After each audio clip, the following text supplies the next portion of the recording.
আব্দুল্লাহ বিন মুবারক রহমাতুল্লাহি আলাইহি তিনি যখন হাদিস পড়াইতেন তার ছাত্রর সংখ্যা ছিল প্রায় ৯০,০০০। তার ইন্তেকালের পর তার একজন ছাত্র স্বপ্নে তাকে দেখতেছে জান্নাতের সবুজ বাগানে ঘোড়ার পিঠে ঘুরতেছে। রুইয়ার রহমান, কিছু কিছু স্বপ্ন আসে রবের পক্ষ থেকে। রুইয়া শয়তান, কিছু স্বপ্ন আসে শয়তানের পক্ষ থেকে। সারাদিন বিড়ি খাইছে, ও ঘুমানোর পরেও খালি ঘুরে ঘুরে আটটা মোহে যায়। তার মানে শয়তান খোঁচাইয়া মোহে নেয়। যে যেটা করে ওটা স্বপ্নেও প্রকাশ পায়। এমনও মায়ের সন্তান দেখছি সারা রাত কোরআন তেলাওয়াত করে, তাও আবার ঘুমের ভিতরে। এটা এমনে এমনে হয় না, চর্চার প্র্যাকটিসের কারণে হয়। সারাদিন ব্যস্ত থাকে কোরআন নিয়ে, ঘুমের ভিতরেও কোরআন পড়ে। প্রশ্ন করলো ওস্তাদজি, জান্নাতের সবুজ বাগানে ঘোড়ার পিঠে ঘুরতেছেন, রব্বুল আলামিন আপনার সাথে কেমন ব্যবহার করেছে? ইবনুল মুবারক বলে, রব আমাকে ক্ষমা করে দিয়েছে, তবে আমার চেয়ে আমার পাশের বাড়ির একজন কামারওয়ালার মর্যাদা আল্লাহ আরো বাড়িয়ে দিয়েছে। সুবহানাল্লাহ। কামার লোহা পিটায়া পিটায়া চ্যাপ্টা বানায়, আপনারা কি বলেন? কামার বলেন। সকালবেলা ছাত্র চলে গেল ওই কামারের বাড়িতে।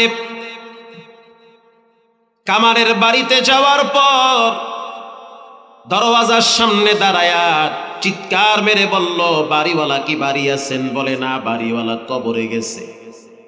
মহিলার কণ্ঠের আওয়াজ, বাড়িওয়ালা বাড়ি নাই, বাড়িওয়ালা কবরে চলে গেছে। আপনার কি হয়? বলে, আমার স্বামী হয়। তো জানতে চাই আপনার স্বামীর এমন কি আমল আছে যে আমলের কারণে এত বড় বিখ্যাত আলেম, এত বড় মুহাদ্দিস আব্দুল্লাহ বিন মুবারকের চেয়েও আপনার স্বামীর মর্যাদা আল্লাহ অনেক বাড়িয়ে দিয়েছে। সুবহানাল্লাহ, অনেক মর্যাদা। আলা ইন্না আউলিয়া আল্লাহ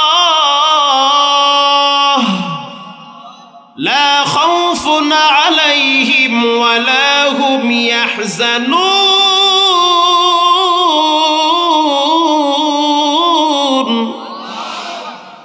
যারা আল্লাহর ওলি এদের কোনো ভয় নাই, এরা মরার সময় হাসতে হাসতে মরে।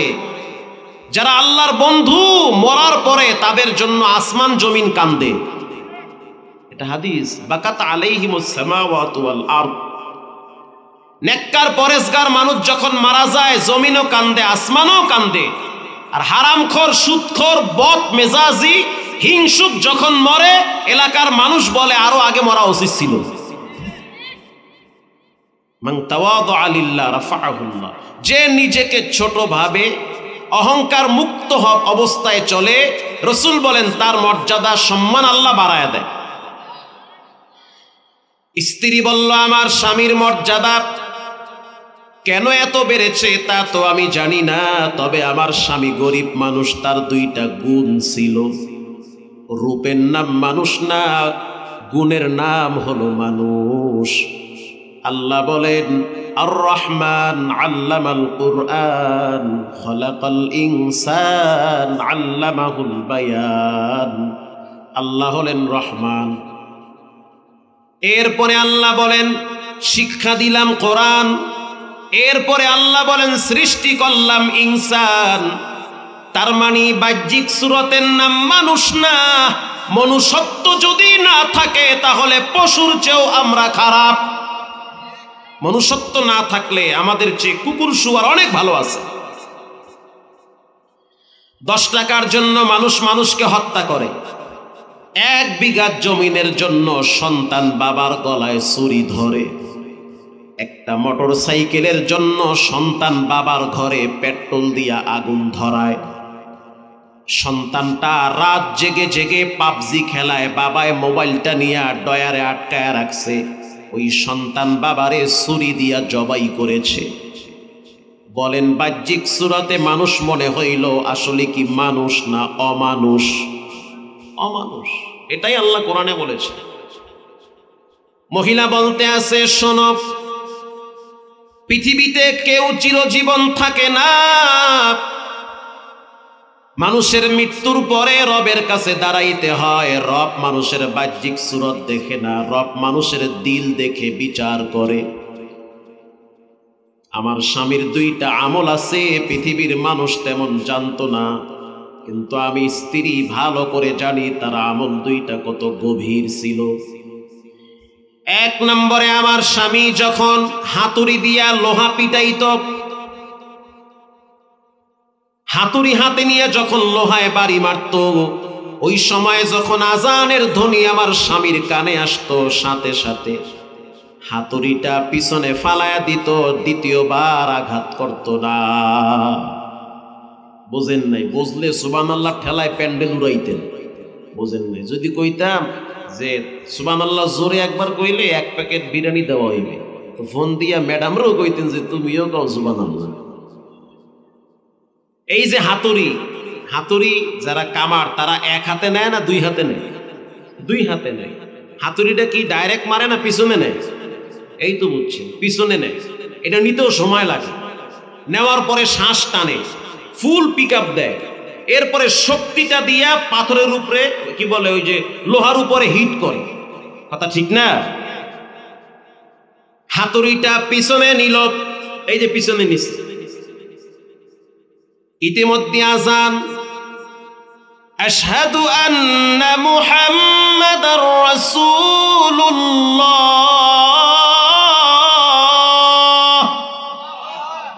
আযানের আওয়াজ কানে আসার সাথে সাথে হাতুড়িটারে চাইলে কিন্তু সামনে বাড়ি মারতে পারত, কিন্তু মারে নাই। আযানের আওয়াজ কানে আসছে, আল্লাহর আওয়াজ, আল্লাহর কথাকে মূল্যায়ন কইরা আল্লাহর সম্মানার্থে হাতুড়িটারে পিছনে ফালাইয়া দিছে, যে বাড়ি আর মারুম না, ফালা হাতুড়ি। আল্লাহ মসজিদে আমারে ডাক দিছে। রব শক্তি না দিলে কেমনে আমি হাতুড়ি নিয়ে পিটাইতাম? আমার মতো কত যুবকরে আল্লাহ বেকা বানাইয়া অটো বানায় রাখছে, মুখ টুক বেহা হইয়া থাক 4 বছর, বিছানায় আগবি, বিছানায় মুক্তি। কথা কন না কা? শক্তি দিয়েছে বাহুতে, তো রব ডাকছে আসো কল্যাণের দিকে। তো রবের কথার চেয়ে আমার কাজ বড় হতে পারে? বাস ফালায়া রাখি। কন্টিনিউ আমলটা জারি আছে। যখনই তিনি হাতুড়ি হাতে নিতেন আর যদি আওয়াজ কানে আসতো, হাতুড়ি ফালাইয়া আজানে ধ্বনি শুনলে মসজিদে চলে যেত। আল্লাহ বলেন, ওয়া'মুর আহলাকা বিস-সালাত ওয়াসতাবির আলাইহা লা নাসআলুকা রিজকা। রব বলেন, হে নবী আপনি জানায় দেন, আপনার পরিবারকে জানায় দেন তারা যেন টাইম মতো সালাত আদায় করে। যেই সময়টা দোকান বন্ধ রাখবে, ব্যবসা বন্ধ রাখবে, আমি রব ওই সময়টায় বরকত বাড়ায়া দিব। মানে আধা ঘন্টা দোকান বন্ধ রাখছেন, এরপরে দোকান খুলছেন, শুধুমাত্র আল্লাহর কথাকে মূল্যায়ন করে। তো আল্লাহ বলে, নবী আপনি জানায় দেন রেজেক তারা কামাই করে না, রেজেক আমি দেই। আমি আর এক জায়গা থেকে তার সম্পদের ভান্ডার খুলে দিব। এজন্য আল্লাহ তাআলা বলেন, ওয়াসারিউ ইলা মাগফিরাতিম মির রাব্বিকুম ওয়া জান্নাতিন আরদুহাস সামাওয়াতু ওয়াল আরদ। তোমরা রবের ক্ষমার দিকে দৌড়াও, কারণ যদি রব ক্ষমা করে তাহলেই তো তুমি জান্নাত পাবে। বলেন জান্নাত আগে না ক্ষমা আগে? মাপ আগে। হাদিস শরীফে আসছে 3টা কাজ দ্রুত করো। 1 নম্বরে নামাজ। 1 নম্বরে কি? নামাজ। নামাজের ভিতরেও তো মুসল্লিদের কোয়ালিটি আছে। এখানে যারা আছে সবাই কি 5 ওয়াক্ত নামাজ পড়ে মসজিদে? সবাই পড়ে না। কিছু আছে পড়ে, কিছু আছে শুধু শুক্রবার পড়ে, শুক্রবারই মুসল্লি।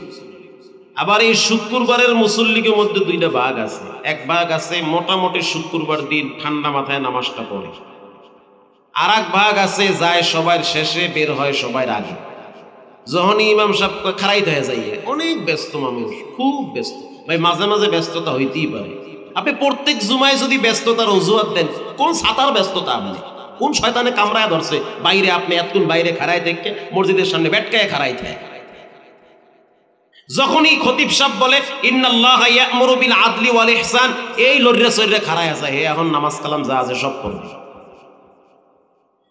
আবার কিছু মুসল্লি আছে জুমার দিন যদি দেখে মসজিদে তবারক আছে, তাহলে ঠান্ডা মাথায় ফরজও পড়ে, সুন্নতও পড়ে, নফলও পড়ে। আবার যদি দেখে তবারক নাই, সুন্নত বাদ দিয়া আর একজনের জুতা নিয়ে দৌড় মারে। কথা কন না? আরে আমনে কইলো ঠিক না কইলো ঠিক, ঠিক না বে ঠিক? এটা ঠিক কথা। আগামী শুক্রবার এই মসজিদে আপনি একটা খাসি কাটতে কাচ্চি বিরিয়ানির প্যাকেট চাইলেন, যে জুমার পরে এই মসজিদে কাচ্চি বিরিয়ানি দেবেন। মসজিদে জায়গা হবে? বারান্দায়, মাঠে হবে না। অনেক মুসল্লি, এত মুসল্লি যে করতে আয়, মনে করবেন ফেরেশতারা আইছে, নতুন মুসল্লি। আবার কিছু মুসল্লি আছে হঠাৎ নামাজ পড়ে রবের ডরে, মরার ডরে নামাজ পড়ে। এটি ওয়াজ, অরিজিনাল বয়ান, এটি বয়ান, এর বাইরে কোনো ওয়াজই নেই। লঞ্চে যখন তুফানে বাড়ি মারে, বরিশাল থেকে ঢাকায় যখন লঞ্চ আসে, অথবা ঢাকার থেকে যখন বরিশাল লঞ্চ যায়, লঞ্চের ভিতরে সবাই তো আর নামাজ পড়ে না। অনেক মুসল্লি আছে শুক্রবার পরে, আর বাকি দিনগুলায় নানান তালে থাকে। লঞ্চে উইঠা বৈশা বৈশা ক্যারাম বোর্ড খেলায়, তাস খেলায়, লুডু খেলায়, টিভি দেখে। চাঁদপুর মোহনায় পদ্মার মাঝখানে যখন লঞ্চ পড়ে, তখন তুফানে বাড়ি মারে, লঞ্চের মাজা ব্যথা হয়ে যায়। যত শক্তিশালী লঞ্চ হোক, ওই চাঁদপুর যেখানে ইলিশ মাছ উৎপাদন হয়, ওই জায়গায় লঞ্চ গেলে লঞ্চের মাজা ব্যথা হয়ে যায়। তুফানে খালি বাড়ি, একবার লঞ্চ ডাইনে যায় আবার বামে যায়। এরকম একটা ঝড়ের কবলে পড়েছিলাম। যাদেরকে দেখলাম মাগরিবের টাইমে তাস খেলায়, তাদেরকে দেখলাম রাত্র ৩টার সময় তসবিহ নিয়া ৩ তলার ছাদে গিয়া কয়, হুজুর পশ্চিম কোন দিকে? পশ্চিম কোন দিকে হুজুর? আরে ভাই, মাগরিবের সময় ডাকলাম আইলেন না, এশার সময় ডাকলাম আইলেন না, এখন রাত ৩টায় কোন পশ্চিম কোন দিকে? কয় দেখেন না মরার সিগন্যাল আয়া পড়ছে, তুফানে বাড়ি মারছে। ডাইনে যায় দেখি পানি আর আকাশ মিললে গেছে। আপনি সমুদ্রের মাঝখানে পড়লে মনে করবেন দুনিয়াটা সব সাগর আর সাগর, আসলেই তো গোটা পৃথিবীতে পানি ছিল। মাঝখানে ছোট্ট একটা জমিন আল্লাহ বিছায়া দিছে। হঠাৎ মরার ডরে নামাজ ধরে। আবার এমনও মুসল্লি আছে যারা হাজারো ব্যস্ততার মাঝে রবের হুকুমকে ভুলে না। ক্ষেতের ভিতরে কৃষক কৃষি কাজ করে, প্রচন্ড রোদের তাপ, সূর্যের তাপের কারণে সে স্থির থাকতে পারে না, মাথায় গামছা দিয়া বসে বসে গুচি বনে। ইতিমধ্যেই জোহরের আজান হয়ে গেছে। এই কৃষক চিন্তা করলো, যদি আমি বাসায় যাইতে সময় লাগবে প্রায় আধা ঘন্টা। ফ্রেশ হওয়ার পরে মসজিদে গিয়া দেখবো জামাত পাবো না। ওই কৃষক মাথার গামছাটা জমিনে বিছাইয়া ক্ষেতের ভিতরে উজু কইরা প্রচন্ড রোদের তাপে জমিনে সেজদায় লুটিয়ে পড়ে। কথা ঠিক না ব্যাঠিক? সাচ্চা নামাজ। এজন্য আল্লাহ তাআলা কোরআনে বলেন, ইন্নাস সালাতা তানহা আনিল ফাহশাই ওয়াল মুনকার। নামাজ সমস্ত খারাপ কাজ থেকে ফিরায় রাখে। আর এই নামাজ ওয়াক্ত মতো পড়তে হবে, টাইম টু টাইম নামাজ আদায় করো।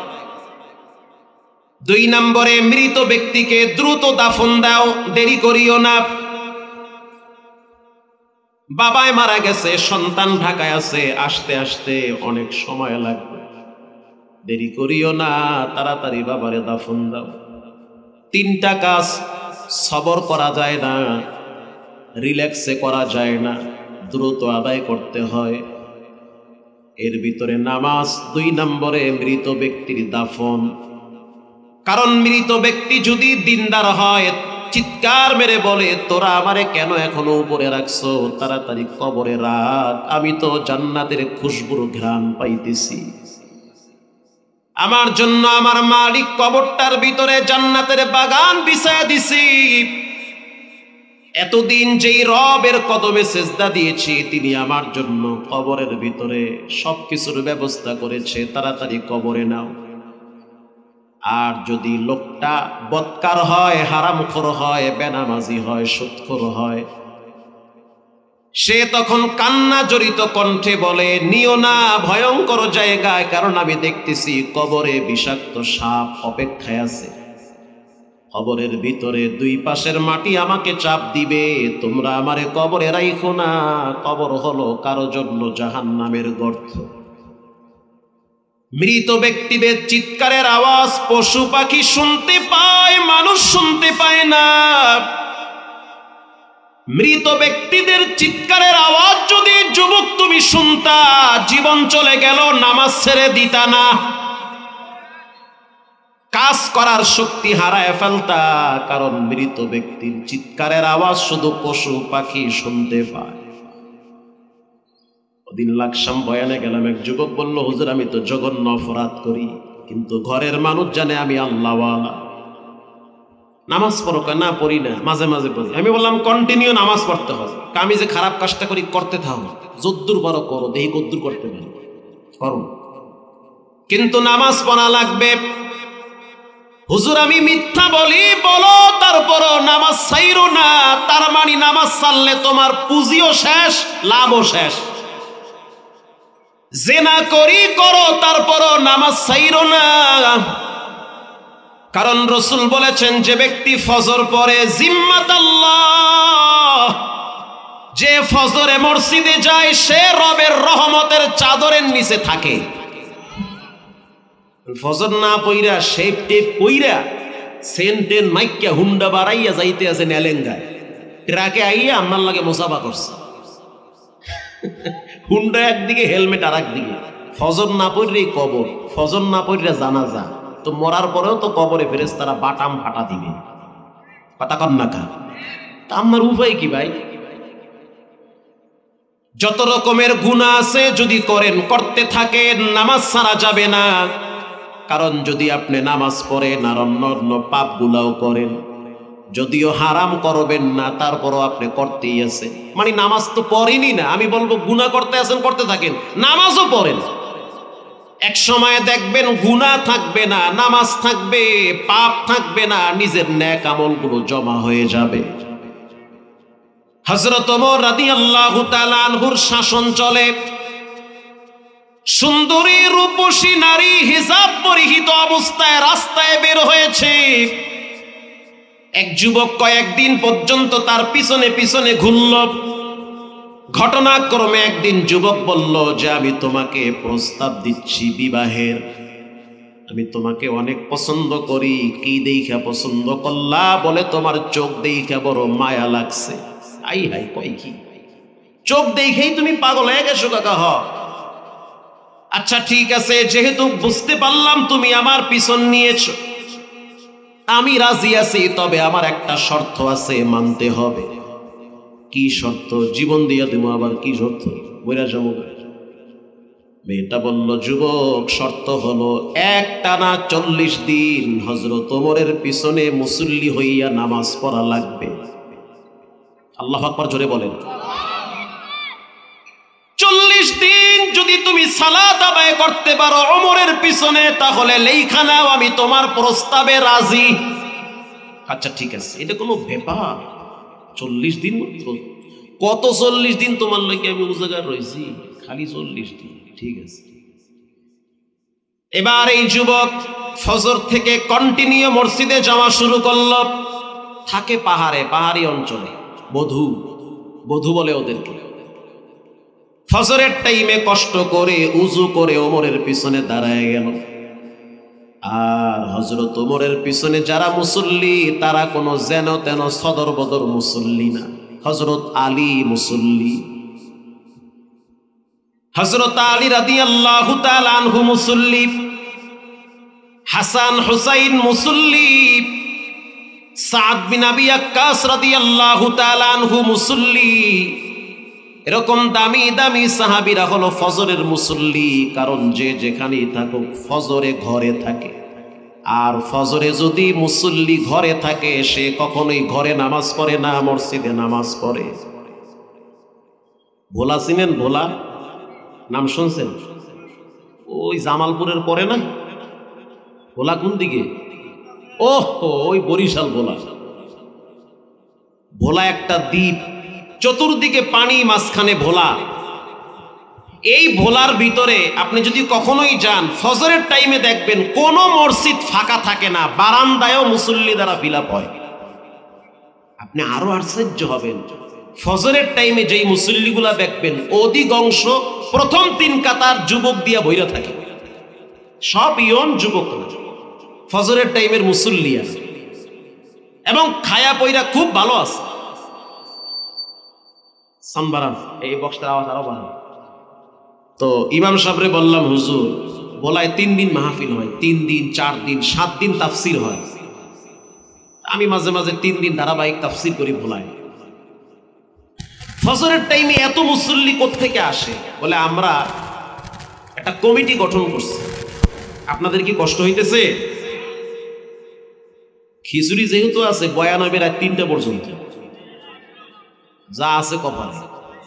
আমি চাইতে আছি যে আস্তে আস্তে হনতে হনতে জাগবো, কমতে থাকবো। খিচুড়ি যা আছে অর্ধেক আমি লয়ে যাবো ঢাকায়। কি চাচা ঠিক না? ঠিক কথা। সবাই তো ওয়াজ শুরু, দেখেন না ঠান্ডা মাথায় শুরু করছি। তো কমিটি গঠন করলাম। কমিটির কাজ হইল ফজরের টাইমে যাদেরকে দেখবো মসজিদে আসে নাই ওদের ঘরে গিয়ে খবর নেব যে ওরা কি অবস্থায় ঘরে আছে। কথা কি বুঝতেছেন? যেমন আমি ঘরে আছি, ফজরে যাইনি, আমার বাড়ির সামনে যদি আপনি আর ইমাম সাহেব সহ যান ফজরের টাইমে গিয়ে যদি কোন ভাই ঘরে আছেন না বিদেশে আছে, তা আমার কি আর ঘুম হইবে? আমি লজ্জায় দুনিয়ায় থাকবো? আই হাই, ফজরের টাইমে আমি ঘরে ঘুমাই আর হেরা আমার ঘরের সামনে আই আমারে মসজিদে ডাকতে আইছে।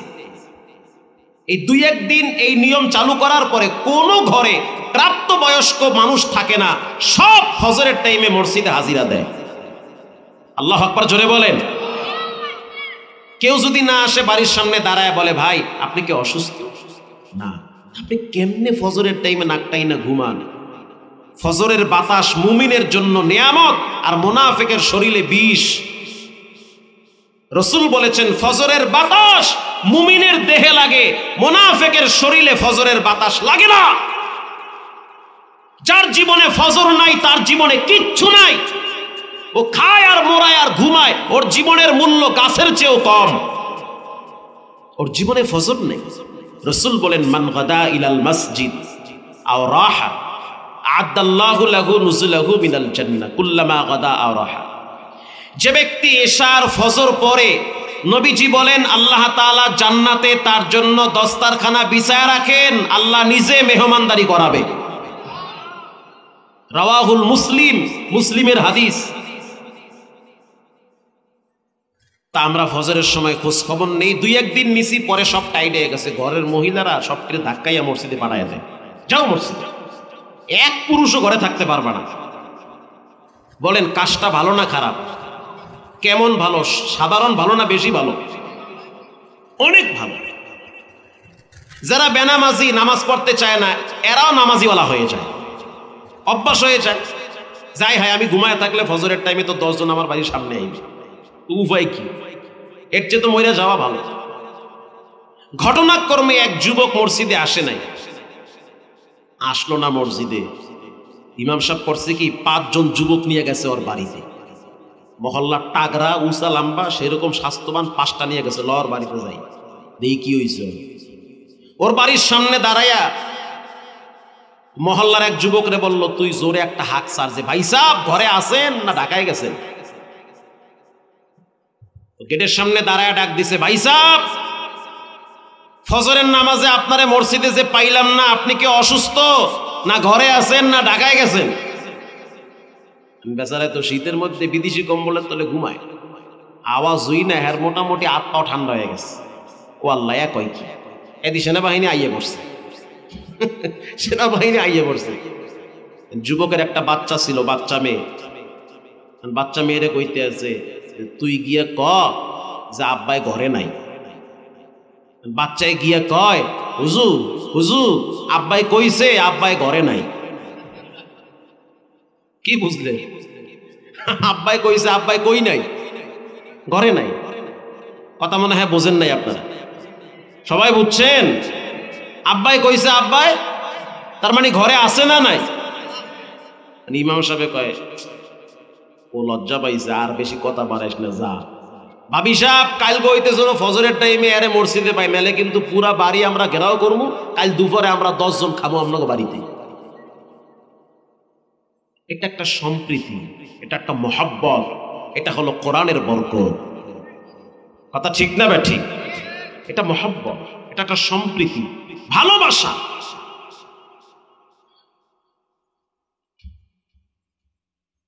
যুবক গেল মসজিদে। মসজিদে যাওয়ার পর হযরত ওমর রাদিয়াল্লাহু তাআলা আনহু দাঁড়ায় গেল ফজরের ইমামতিতে।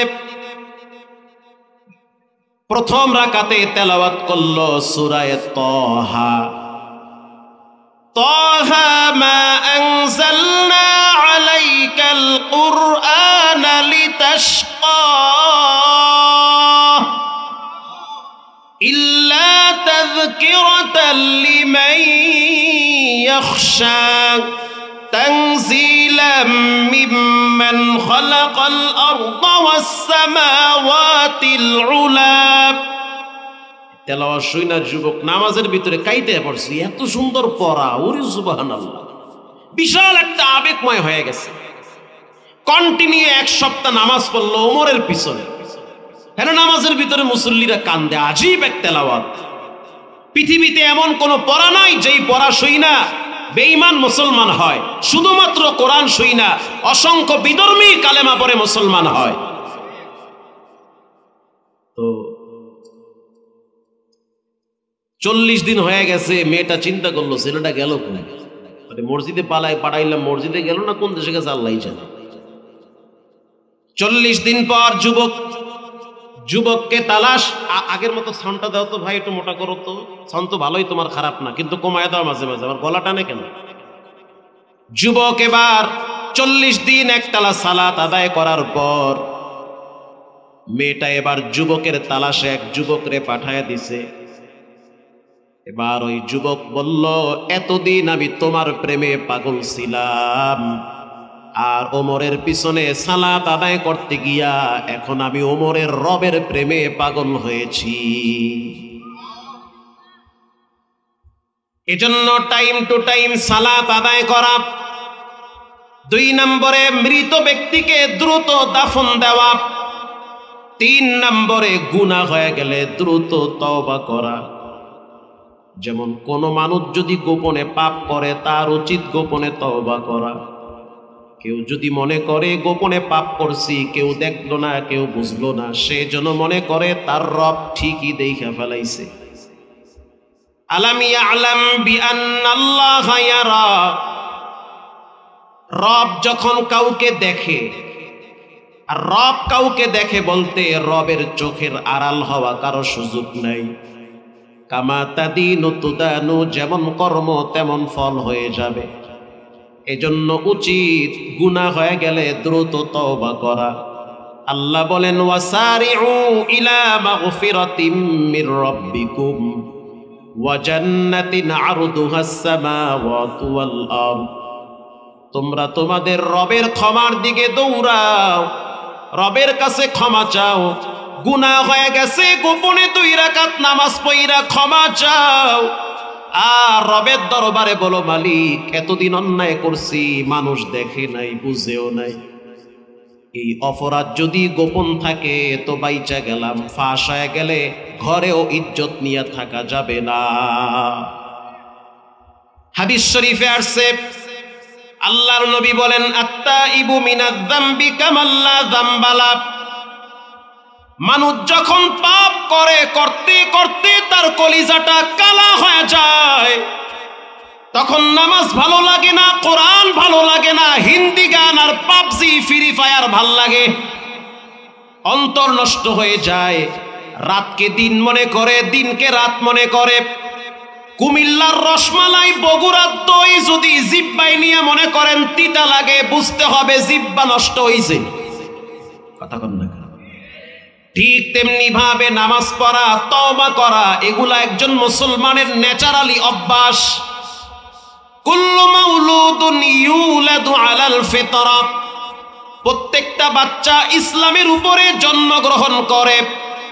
নষ্ট বানায় কারা? নষ্ট বানায় মা আর বাবা। নষ্ট বানায় কারা? বলে নষ্ট বানায় বন্ধু বান্ধবের পাল্লায় পড়ে নষ্ট হয়ে যায়।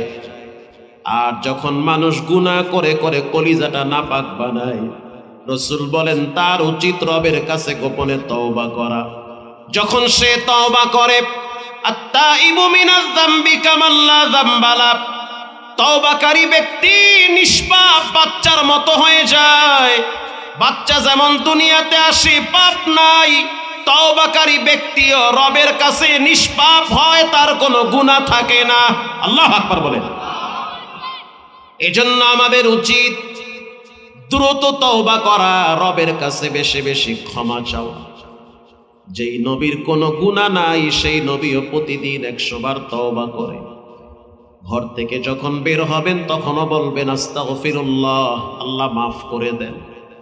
গাড়িতে যখন উঠবেন তখনও বলেন আস্তাগফিরুল্লাহ, ও মালিক মাফ করে দেন।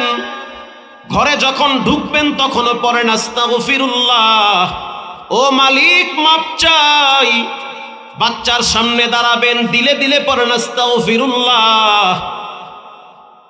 যখন আপনি নিজের বেডরুমে ঘুমাতে যাবেন তখনও পড়বেন আস্তাগফিরুল্লাহ। কারণ যারা ইস্তেগফার পড়ে, তওবা করে, রব তাদেরকে আরো কিছুদিন ইজ্জতের সহিত বাঁচায়া রাখে। হাজারো অপরাধ এই জামার নিচে ঢুকানো আছে, কেউ দেখে নাই।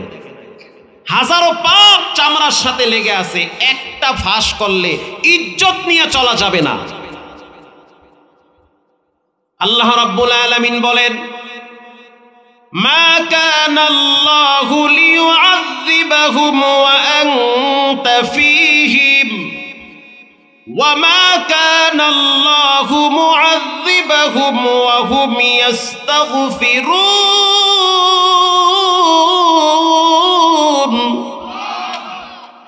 মক্কার বেঈমানরা আল্লাহরে গালি দেয়, মুহাম্মদ সাল্লাল্লাহু আলাইহি ওয়াসাল্লাম তোমার আল্লাহ এটা করলো না, ওইটা করলো না, এই করলো না, সেই করলো না, নানান রকমের গালাগালি শুরু করছে আল্লাহরে। আল্লাহ রাব্বুল আলামিন বলেন, নবী আমার, এদেরকে আমি ধরতে পারি। বলেন পারে কি পারে না? এদেরকে আমি কওমে লূতের মতো আশ্রাইয়া মারতে পারি। এদেরকে আমি চেহারাটা কুত্তা বানর বানাইতে পারি। কিন্তু আমি রব শুধু আপনার সম্মানার্থে ধরি না, সাময়িকভাবে ছাড় দিয়েছি। বুঝেন নাই? কে কে বুঝছেন? হাত তুলে দেখেন তো আমারে। মাশাআল্লাহ, ওই যে কয়েকজন বুঝেন। কি ঘুমান? আপনি নবীর সম্মানার্থে আমি এগো ছাইরা দিছি, ধরি না। চাইলে ধরতে পারে কি পারে না? এরা যে এত নাফরমানি করে, এগো আমি অনেক কিছু করতে পারি, কিন্তু কিছুই বলি না, যা যা ইচ্ছা কর। কেন? বলে আপনার কারণে, আপনার সম্মানার্থে। আপনি এই জমিনে এখনো জীবিত আছেন। আল্লাহর হাবিব চোখের পানি ছেড়ে কাঁদলো আর বলল, গো আল্লাহ, আমি যখন দুনিয়ায় থাকবো না তখন তো তারা পাপ করবে, গুনাহ করবে, হারাম কাজে জড়িত হবে, তখন তো তাদেরকে আযাব দিবেন। তখন রব বলেন, ওয়ামা কানা আল্লাহু মুআযযিবাহুম ওয়া হুম ইস্তাগফিরুন। তারা যদি জিহ্বা লড়াইয়া পড়ে আস্তাগফিরুল্লাহ, ও মালিক মাফ করে দিয়ে, এতটুকুন বলার সাথে সাথে আমি তাদের উপর থেকে আযাবটারে সরায় নিব। ও নবী, আপনি কি জানেন না, মুসা নবীর যুগে উম্মতদেরকে আমি রক্ত খাওয়াইছি, উকুন দিয়া দিয়া মানুষের জীবনকে অতিষ্ঠ করে তুলছি। আবার কত মানুষকে আমি প্রতিবন্ধী বানাইয়া বিছানায় ফালাইয়া রাখছি, আবার বৃষ্টি বন্ধ করে দিছি। আমি কিন্তু সেই রব এখনো আছি। আমি চাইলে একজন রে হাসাইতে পারি আর একজন রে কান্দাইতে পারি। সব শক্তি আর যোগ্যতা একজনের হাতে, তিনি হলেন কে? মুগদা মেডিকেলে গেলাম রোগী দেখার জন্য, একজনে দেখি বৈশা বৈশা মিষ্টি বিতরণ করে হসপিটালে। ঢুকার পরে খতিব সাহেব, আপনি খান মিষ্টি। আরে ভাই, সবার সামনে খাওয়া যাবে না। এত আনন্দ কেন? হসপিটালে বলল, হুজুর 10 বছর পর আমার পুত্র সন্তান হয়েছে। 10 বছর পর যদি আল্লাহ তারে পুত্র সন্তান দেয়, সে হাসবে না কাঁদবে? হাসবে, আনন্দ। ওই পাশে গিয়া দেখলাম আইসিইউর রুমের পাশে এক যুবক দাঁড়ায় দাঁড়ায় বাচ্চাদের মতো অজরে কাঁদে।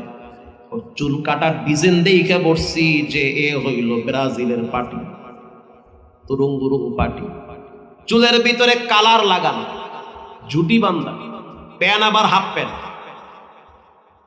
কেন তুমি কাঁদো? সে বলে, আমি কাঁদি না, আমার রব আমারে কাঁদায়। ওহো, আল্লাহ কাঁদায়। কেমনে কাঁদায়? আমার আব্বা আইসিইউতে প্রতিদিন বিল আসে হাজার হাজার টাকা, মরেও না বাঁচেও না। এখন ভিক্ষা করা ছাড়া কোনো উপায় থাকবে না। কোথায় আনন্দ, কোথায় তরুং বুরুং? জীবন তো আল্লাহ সংকীর্ণ করে দিয়েছে। যুবকদের পায়ে হাত দিয়া বলি, কত হাসি মাখা যুবকের চেহারা দেখি এখন অন্ধকার হয়ে গেছে। পায়ের নিচে মাটি নাই, রব মুহূর্তের ভিতরে ঠান্ডা বানায় দেয়। এক সময় বিয়া করবা, আল্লাহ না করুক 2টা সন্তান যদি প্রতিবন্ধী হয়, তখন বুঝবা দুনিয়াটা কত কঠিন। আল্লাহ না করুক তোমার ঘরে কারো যদি মারাত্মক ব্যাধি হয়, হঠাৎ যদি কারো কিডনি নষ্ট হয়ে যায়, কই তোমার আনন্দ, কই তোমার বন্ধু বান্ধব? সুখের দিনে যারা আছে, কষ্টের দিনে একটারও খুঁজা পাবা না। পায়ে হাত দিয়ে বলি, নামাজ ছেড়ে দিও। রবের ধরা বড় শক্ত ধরা, কেউ রে রব ছাড়ে না। কির আলেম কির জালেম অন্যায় করলে, তওবা না করলে ফট কইরা ধইরা ফালায়। আজকের মন্ত্রী কালকে দেখি জুতার বাড়ি খায়া দেখ ছাইরা পালায়। রবের ধরা বড় শক্ত ধরা। ওয়ামা কানাল্লাহু মুআযযিবাহুম ওয়া হুম ইস্তাগফিরুন। নবী আপনি জানায় দেন, যদি তারা তওবা করে। যেই মা সন্তানরে পেটে রাখছে, মা সন্তানের প্রতি যেই মায়া, এর চেয়ে 100 গুণ বেশি মায়া রব তার বান্দার প্রতি। তাহলে বুঝেন রবের দয়া মায়া কত প্রশস্ত। এজন্য আমাদের উচিত বেশি বেশি তওবা করা, ইস্তেগফার করা একজনের কাছে। তিনি হলেন কে? মুসা আলাইহিস সালামের যুগে বৃষ্টি বন্ধ হয়ে গেছে। হাজার হাজার মানুষ মুসা নবীর কাছে আইসা বলে, দোয়া চাই, আল্লাহ যেন বৃষ্টির ব্যবস্থা করে দেয়। এ ভাই, 2 বছর আগে আপনারা টের পাইছেন না বাংলাদেশে বৃষ্টি বন্ধ হয়ে গেছিল? কথা কর না। হুজুরেরা আপনারা একাত্রিত হইয়া খেতে গিয়ে দোয়া করছেন, মনে আছে? বুঝলে গেছে? মসজিদে দোয়া করছে এইরকম, আর মাঠে গিয়ে দোয়া করছে এইরকম। কথা বুঝেন না? ওইটা বৃষ্টির দোয়া। বৃষ্টির দোয়া এমনি করা লাগে। সালাতুল ইস্তিসখারের নামাজ, ওই নামাজে গরু ছাগলও নেওয়া লাগে। এগুলাও জানতে হয়। জানতে হইলে কোরআনের কাছে আসতে হবে। এত দোয়া করার পরেও দেখি বৃষ্টি আইবার চায় না। যে এলাকায় দোয়া করে হে এলাকায় দেখি আরো রোদের তাপ বেশি বাড়ে। আল্লাহ খালি একটার পর একটা চাপাইয়ে দিতেই আছে। হঠাৎ বৃষ্টি বন্ধ হয়ে গেছে। মুসা নবিয়্যুনা আলাইহিস সালাতু ওয়াস সালামের কাছে গিয়ে বলল, দোয়া করেন যেন আল্লাহ বৃষ্টি দেয়। পশু পাখিগুলা না খায়া মরতেছে, বাচ্চাগুলা পানির পিপাসায় কলিজা শুকায় গেছে, দোয়া করেন নবী। মানুষ যখন বিপদে পড়ে তখন নবীর কাছে দৌড়ায়, আলেমদের কাছে দৌড়ায়। যখন মানুষ সুখে থাকে তখন মানুষরে ভূতে কিলা। মুসা আলাইহিস সালাম সবাইরে নিয়ে দোয়া করলো, মালিক আপনি না রব, বৃষ্টি যদি বন্ধ করে দেন জমিন তো চৌচির হয়ে যাবে, ফসল উৎপাদন বন্ধ হবে। বৃষ্টি দেন, রাগ কইরা গোসা কইরা থাইকেন না। মুসা আলাইহিস সালাম নরম নবী না গরম নবী? অনেক বেশি গরম। আল্লাহর দরবারে যখন দোয়া শুরু করলো, রব্বুল আলামিন জানায় দিল, মুসা তোমার দোয়া কবুল হবে, শর্ত হলো যেই জায়গায় দোয়া করলা ওই জায়গায় একজন জেনাকার বসা আছে। জেনা কইরা কইরা চরিত্রকে নষ্ট কইরা ফেলাইছে রে মুসা। ওই জেনাকার যদি না যায় তা না হলে আমি তোমাদের দোয়া কবুল করব না। মুসা আলাইহিস সালাম বলল, কে জেনা করেছো চলে যাও, তোমার কারণে রব বৃষ্টি আটকায়া রাখছে। জেনাকারের রুহুতে পানি আছে কি আছে না? রুহুতে পানি নেই। মুসা নবী আবার ধমক দিছে, কে জেনা করেছো চলে যাও, তোমার একার কারণে মহল্লায় পুরা দেশে বৃষ্টি বন্ধ হয়ে গেছে। জেনাকারের কলিজাটা ভেঙ্গে চুরমার হয়ে গেছে। তাফসীরের কিতাবে আসছে কালা একটা চাদর ছিল, চাদরটা দিয়া চেহারাটা ঢাইকা ফেলাইছে। চেহারা ঢাইকা বলতে আছে, আরশের মালিক আল্লাহ, আমি একজন গুনাহগার, তুমি একজন রহমান।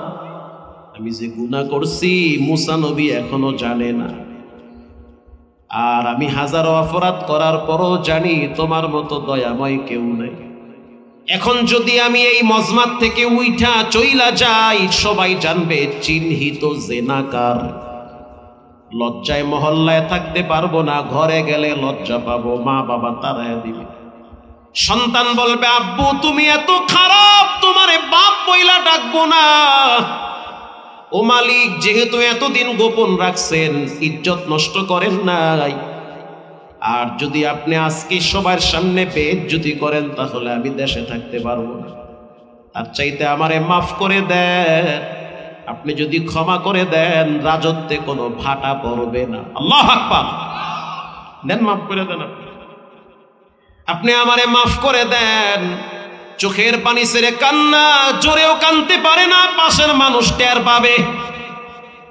আত-তাওবাতুন নাদামা, তওবা হলো অন্তরে অন্তরে অনুতপ্ত হওয়া, দিলে দিলে অন্তরে অন্তরে লজ্জিত হওয়া, মালিক গুনাহ করছি, তওবা করতেছি, মাফ করে দেন। মুসা আলাইহিস সালাম আবার ধমক দিল, যদি না যাও তাহলে আল্লাহর কাছ থেকে নাম যাই না, ধাক্কায় আবার ফিরে দিল। যুবক আবার বলতেছে, মালিক সবার সামনে বেইজ্জতি না কইরা মাটি ফাইরা দেন, আমি ভিতরে চইলা যাই। এই মাটিকে আলাদা কইরা ফালান। আপনারা কারুন রে ভিতরে নিয়ে গেছেন, আমারও নিয়ে যান, সবার সামনে বেইজ্জতি কইরেন না। কারণ আল্লাহর একটা নাম আছে হালিম, আল্লাহ হলো বড় সহনশীল। বান্দা হাজারো পাপ করে, রব বান্দার প্রতি দয়া বিস্তার করে। একটু পরেই মুসা নবী তাকায় দেখল মিশরের জমিনের আকাশটা মেঘাচ্ছন্ন হয়ে গেছে। মুসা নবী আশ্চর্য হয়ে গেল। একটু সময় যেতে না যেতে হঠাৎ মুষলধারে বৃষ্টি শুরু হয়ে গেল। মুসা নবী বলল, মালিক আপনি বললেন কি আর হইল কি? আপনি না বলছেন বৃষ্টি বন্ধ করে দিলাম, জেনাকার যদি না যায় তাহলে আমি বৃষ্টি দিব না, এখন আবার বৃষ্টি দিলেন, কেউ তো যায় নাই। আল্লাহ বলল, মুসা যার জন্য আমি বৃষ্টি বন্ধ রাখছি তার জন্য আমি বৃষ্টি দিছি, কারণ আমার নাম হলো রহমান। এজন্য যুবক ভাইরা সময় থাকতে তওবা করেন, রবের কাছে মাফ চান। রাসূল বলেন, মান বাকা মিন খাশিয়াতিল্লাহ হারামাল্লাহু তিলকাল আইনা আলান নার। সন্তান যদি কাঁদে, মায়ের কলিজায় কষ্ট লাগে। সন্তানের চোখের পানি যদি বের হয়, মা ঘুমাইতে পারে না, বাচ্চাও কাঁদে, মাও কাঁদে। কথা কন না। রাত্রিবেলা বাসায় গিয়া দেখি বাচ্চার জ্বর, অনেক জ্বর। ম্যাডাম রে দেখি বাচ্চারা নিয়ে একবার কোলে নেয়, আবার ঝুলায়, আবার দেখি বারান্দায় যায়, একবার এসি বন্ধ করে, আবার চালু করে, আবার বন্ধ করে। কি করবে? পাগলের মতো হয়ে গেছি। কিছুক্ষণ পর দেখলাম বাচ্চার চোখের পানি জ্বরের কারণে বায়া বায়া পড়ে। বাচ্চার মাও দেখি কান্দে। তুমি কেন কাঁদো? বলে বাচ্চার কষ্ট হয়। কেমনে হয় তা তো বাচ্চা বলতে পারে না, ওর কারণে আমার আরো বেশি কষ্ট হয়। ঠিক তেমনি ভাবে কোন বান্দা যখন গুনাহ করে চোখের পানি ছেড়ে দিয়া বলে, আল্লাহ মাফ করে দেন, আল্লাহর রাসূল বলেন চোখের পানি নাকের ডগায় আসার আগে অতীতের সব গুনাহ মাফ করে দেওয়া হয়। ওয়াসারিউ ইলা মাগফিরাতিন মির রাব্বিকুম ওয়া জান্নাতিন আরদুহাস সামাওয়াতু ওয়াল আরদ উইদ্দাত লিল মুত্তাকিন। রব বলেন ক্ষমার দিকে দৌড়াও, যদি ক্ষমা পেয়ে যাও। ওয়া জান্নাতিন আরদুহাস সামাওয়াতু ওয়াল আরদ, এমন একটা জান্নাত দিব আসমান জমিন যত বড়, জান্নাত হবে তত বড়। মুত্তাকিনদের জন্য জান্নাত আল্লাহ রিজার্ভ করে রাখছে। আমি আপনাদেরকে একটা হাদিসের ঘটনা শোনায়া দোয়ার দিকে চলে যাব, কষ্ট হয় আপনাদের? হযরত ওমর রাদিয়াল্লাহু তাআলা আনহু হাড্ডির উপরে বসে বসে লিখতেছে। আগের যুগে চামড়ায় লিখতো, হাড্ডিতে লিখতো। হযরত ওমর লিখতেছে, যুবক পিছনে দাঁড়ায় রইছে, সুঠাম দেহের অধিকারী আরবের যুবক, দেখতে অনেক সুন্দর, চেহারার ভিতরে নূর চমকাইতেছে। চেহারা দেখে হযরত ওমর পিছনের দিকে তাকাইল, চেহারার দিকে তাকায় দেখলো যুবকের চোখের পানি বায়া বায়া পড়ে। কিছু মানুষের কান্না আছে, কান্নার ধরন দেখা বোঝা যায় তার ভিতরে কিছু একটা হইতেছে। এটাকে বলা হয় আল বুকা মিনাল ফারাহ। কেউ অতি সুখে কান্দে, আবার আরেকটাকে বলা হয় আল বুকা মিনাল হুজুন, কেউ টেনশনের কারণে কান্দে। মেয়েটাকে বিবাহ দিছি, জামাই বড় খারাপ, সারা রাত বাবায় ঘুমাইতে পারে না, টেনশনে চোখের পানি ছেড়ে কান্দে। কথা কন না কা? সন্তানটা বিদেশ গেছে, চাকরি নাই, বাবারে ফোন দিয়া কয় আব্বু চাকরি নাই, খাইতেও পারি না, থাকার রুমও নাই, রাস্তার পাশে ঘুমায় থাকি। বাবায় সারা রাত ঘুমাইতে পারে না, টেনশনে চোখের পানি ছেড়ে কান্দে, দুশ্চিন্তায়। আল বুকা মিনাল হুজুন। আর একটাকে বলা হয় আল বুকা মিনাল ফারাহ, আনন্দে হাসে। ওদিন লালমনিরহাট আদিতমারিতে একটা বাচ্চার মাথায় পাগড়ি দিলাম, বয়স হলো 8 বছর।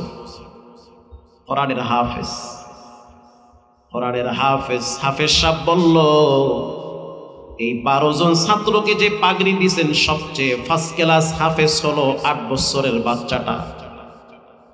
এক দাঁড়ানি 30 পারা শোনায় দিবে, প্যাস লাগবে না। পিছনে তাকায় দেখলাম এক মুরব্বী অজর দাঁড়ায় কাঁদে। সবাই তো দেখে না, আমি তো বসা, আমি তো দেখতেছি। সে বলল আমার বেটা, ওই দেশের ভাষায় বলে আমার বেটা, হুজুর দোয়া করেন। কাঁদেন কেন? বলে আনন্দে কান্দি। 8 বছরের পোলারে আল্লাহ 30 পারা ভিতরে জমা কইরা দিছে। এটা আল্লাহর দয়া। হাদা মিন ফাদলি রব্বি, দয়া করেছেন কে? এটা আনন্দে কান্দি, কষ্টে কান্দি না। আমার বন্ধু বান্ধবের পোলাপান নেশা করে, আর আল্লাহ আমার পোলারে 8 বছরে 30 পারা কোরআন ভিতরে সিল মাইরা দিছে। আল বুকা মিনাল খাশিয়া, আল্লাহর ডরে কেউ কান্দে। হযরত ওমর প্রশ্ন করল, মা ইউবকিকা ইয়া শাব, ইয়া শাবাব, যুবক তুমি কেন কাঁদো? তোমার চোখে কেন পানি? যুবক বলতেছে, ওমর তুমি না খত্তবের বেটা, তোমার মর্যাদা সম্মান অনেক বেশি আমি জানি, কিন্তু আমি এমন একটা অপরাধ করছি যেই অপরাধের কারণে আমি অনুতপ্ত হয়েছি, লজ্জিত হয়েছি। গুনাহের পাহাড় আমার মাথার উপরে চেপে বসেছে। জঘন্যতম পাপ করছি, খাইতেও পারি না, ঘুমাইতেও পারি না। এটা বলার সাথে সাথে হযরত ওমর বলল, তাহলে চলো নবীর দরবারে নিয়ে যাই। আল্লাহু আকবার বলেন। যুবককে নিয়ে নবীর দরবারে গেল। আল্লাহর হাবিবের সামনে হযরত ওমর বাচ্চাদের মতো কান্দা দিছে। আল্লাহর হাবিব বলল, মা ইউবকিকা ইয়া উমর, কেন কাঁদো, কি হয়েছে? হযরত ওমর রাদিয়াল্লাহু তাআলা আনহু বলল, হুজুর আমার এক যুবক কান্দাইছে। যুবক মানুষ কানলে কেমন জানি লাগে আমার। তাগড়া নওজোয়ান যুবক, অথচ বাচ্চাদের মতো অঝোর ধারায় কাঁদতেছে। যুবক এবার নবীর সামনে দাঁড়াইল। আল্লাহর নবী প্রশ্ন করলো, কি হয়েছে? বলে, আমি অনেক গুনাহ করছি, গুনাহ কইরা কইরা জীবনটারে নাপাক বানাইছি, মনে হইতে আছে আমার পুরো দেহটা নাপাক। বলার সাথে সাথে আল্লাহর হাবিব বলল, হাল কাতালতু নাফসিক, তুমি কি কাউরে হত্যা করেছো? খুনি? বলে, না না, হত্যা করি নাই, কাউরে খুন করি নাই। নবীজি বলল, হাল আশরাকতু বিল্লাহ, তুমি কি আল্লাহর সাথে শিরিক করেছো? বলে, না, কারণ শিরিক করা সবচেয়ে বড় অপরাধ।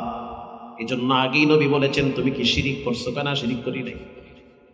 তাহলে তুমি কি মানুষের হক নষ্ট করেছো সম্পদ নিয়ে? বলে, না, তাও করি নাই। তো কি গুনাহ করছো? বলে, আমার গুনাহ অনেক বড় হয়ে গেছে। নবীজি বলল, তোমার পাপ কি পাহাড়ের চেয়েও বড়? বলে, হ্যাঁ, পাহাড়ের চেয়েও বড়। রাসূল আবার বলল, তোমার পাপ কি আসমানের চেয়ে বড়? বলে, হ্যাঁ, আসমানের চেয়ে বড়। আবার বলল, তোমার পাপ কি আল্লাহর দয়ার চাইতে বড়? বলে, হ্যাঁ, দয়ার চাইতে বড়। এবার আল্লাহর হাবিব বলতে আছে, যুবক বলো, তুমি কি অন্যায় করছো? বলে, আল্লাহর হাবিব, আমি একজন চোরা মানুষ, চুরি করি। আমার চরিত্র হলো গোপনে গোপনে মৃত ব্যক্তিদের কবরের পাশে গিয়া কবর খনন করে লাশ বের করে কাপন চুরি কইরা বাজারে বিক্রি করি। এটা সাধারণ কোনো অপরাধ না, দুঃসাহস কত বড়! মৃত ব্যক্তির কাপন সরায়া বাজারে বিক্রি করে।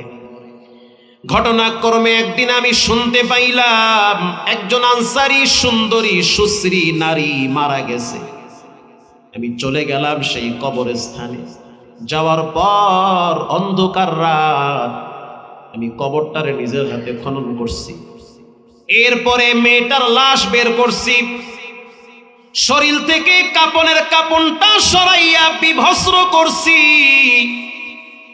এরপরে কাপন নিয়ে যখন বাজারে গিয়ে আরেক চোরার কাছে বিক্রি করব, মেয়েটার কণ্ঠের আওয়াজ বের হয়ে যাচ্ছে। আমি চিন্তা করলাম, সুযোগ যায়, আমি মেয়েটার সাথে একটু খারাপ কাজ করি। হুজুর, শয়তান আইসা আমার এমন ধোঁকা দিছে, মৃত মেয়েটার সাথে আমি জেনা করছি। জেনা কইরা আমি যখন চলে যাচ্ছিলাম, যাওয়ার সময় আমি মেয়েটার কণ্ঠের আওয়াজ শুনতে পাইলাম। মেয়েটা বলতেছে, যুবক, নিজে তো অপবিত্র হইলি, আমারেও তো নাপাক বানাইলি। যেই জায়গায় আমার আপনজনরা ফালায় রাখছে, জায়গাটা কিন্তু সাধারণ জায়গা নয়, এটা ভয়ঙ্কর জায়গা। এই জায়গায় কিন্তু তোমারও আশা লাগবে। আল্লাহর আদালতে কোন চেহারা নিয়ে তুমি দাঁড়াবা, আমিও বা কেমনে দাঁড়াবো? নাপাক তুমিও হইলা, আমারও নাপাক করলা। ওগো আল্লাহর হাবিব, আমি ভয়েতে কাপন ফালায়া বাড়িতে চলে গেছি, ঘুমাইতে পারি না, খাইতেও পারি না, বড় টেনশনে আছি। আল্লাহর হাবিব যুবককে ধমক দিয়া তাড়ায়া দিছে, যাও, জঘন্য অপরাধ কেন করলা? আবার দরবার থেকে তুমি যেখানে মনে চায় চলে যাও। যুবক চিন্তা করলো, কার দরওয়াজায় যাব? এই রাত্রিবেলা দরওয়াজা একটা খোলা আছে, সেই দরওয়াজার মালিকের নাম কি? আর যাব কোথায়? চোখের পানি ছেড়ে মদিনার পাহাড়ে দাঁড়াইয়া কান্দে আর কয়, আল্লাহ! হযরত ওমর তাড়ায়া দিছে, নবীও তাড়ায়া দিছে, যাওয়ার কোনো জায়গা নাই। গোটা পৃথিবীটা আমার জন্য মনে হয় সংকীর্ণ হয়ে গেছে। আমি তো জেনাকার, কাপন চোরা। চোখের পানি ছেড়ে কয়েকদিন কান্না করলো। 3 দিন পরে হযরত জিবরাইল কোরআনের আয়াত নিয়ে নবীর সামনে দাঁড়ায় গেল। দাঁড়ায় বলতেছে, হুজুর, এই যত মানুষ পৃথিবীতে বসবাস করে, এদের স্রষ্টা কে? আল্লাহর রাসূল বলল, আল্লাহ। আবার প্রশ্ন করলো, এদেরকে টাইম টু টাইম খাবার খাওয়ায় কে? তাহলে আপনি ওই যুবকরে কেন তাড়ায়া দিলেন? তার ব্যাপারে আল্লাহর সিদ্ধান্ত হলো, তার তওবার চোখের পানির কারণে সব গুনাহ আল্লাহ মাফ করেছে। ইল্লা মান তাবা ওয়া আমানা ওয়া আমিলা আমালান সালিহান فأولئك يبدل الله سيئاتهم حسنات নবী আপনি জানায় দেন ঈমান আনার পরে কেউ যদি গুনাহ করে আবার তওবা করে তওবার কারণে আমি তার গুনাহ মাফ করে দেই এজন্য ওয়াসারিউ একজনের ক্ষমার দিকে দৌড়ান তিনি হলেন কে এই মজমার ভিতরে অনেক মায়ের সন্তান আছেন গোরস্থানের জন্য আমি 1000 টাকা করে 10 জন মানুষ চাই 20 জন মানুষ প্রথমে একজন করে হাত তোলেন হুজুর আমি ইনশাআল্লাহ আব্বার জন্য 1000 টাকা মাদ্রাসায় ফালায়া দিলাম ইনশাআল্লাহ হাত তুলেন তো 10 জন লোক আমারে দেখান তো হুজুর আমি 1000 টাকা আব্বা আম্মার জন্য